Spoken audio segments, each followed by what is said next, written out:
নীলফামারীতে মানবিক রাষ্ট্র নির্মাণের দাবিতে মানববন্ধন অনুষ্ঠিত হয়েছে। শনিবার সকালে শহরের চৌরঙ্গি মোড়ে এই মানববন্ধনের আয়োজন করেন সুশাসনের জন্য নাগরিক সুজন নীলফামারী জেলা শাখা। এই সময় মানববন্ধনে অংশ নেন বিভিন্ন শিক্ষা প্রতিষ্ঠানের শিক্ষার্থী ছাড়াও জেলায় কর্মরত প্রিন্ট ও ইলেকট্রনিক মিডিয়ার সাংবাদিকরা।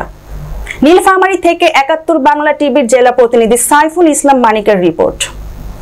এই সময় বক্তারা বলেন, সচেতন, সংগঠিত ও সোচ্চার জনগোষ্ঠী গণতন্ত্রের রক্ষা কবচ।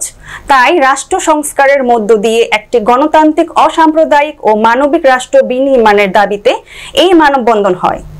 মানববন্ধনে সুজন নীলফামারী জেলা শাখার সভাপতি আব্দুল মজিদ বলেন, রাষ্ট্র কাঠামোকে ধ্বংস করে দিয়েছে, সেই কাঠামোর জন্য কোমল ছাত্রছাত্রীরা তাদের রক্তদান করেছে।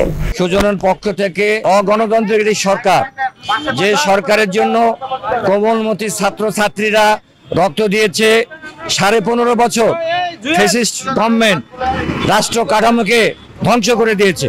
সেই কাঠামোর জন্য আজকে কোমল ছাত্রছাত্রীরা যে রক্তদান করেছে, তারা উৎসর্গ করেছে দেশের জন্য। তারা চায় দেশে একটি গুড গভর্নেন্স সৃষ্টি করার জন্য।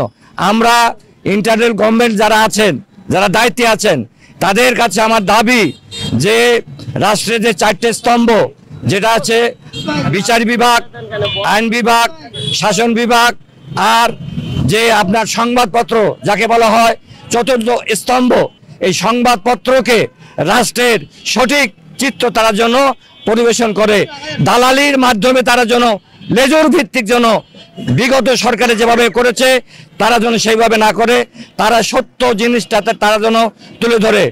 আপনার সংবাদপত্র হচ্ছে একটি দর্পণ, রাষ্ট্রের একটি আয়না, তারা যেন সঠিক চিত্রটা যেন তুলে ধরে। এইটাই হচ্ছে সুজনের দাবি। সুজন চায় সুশাসন,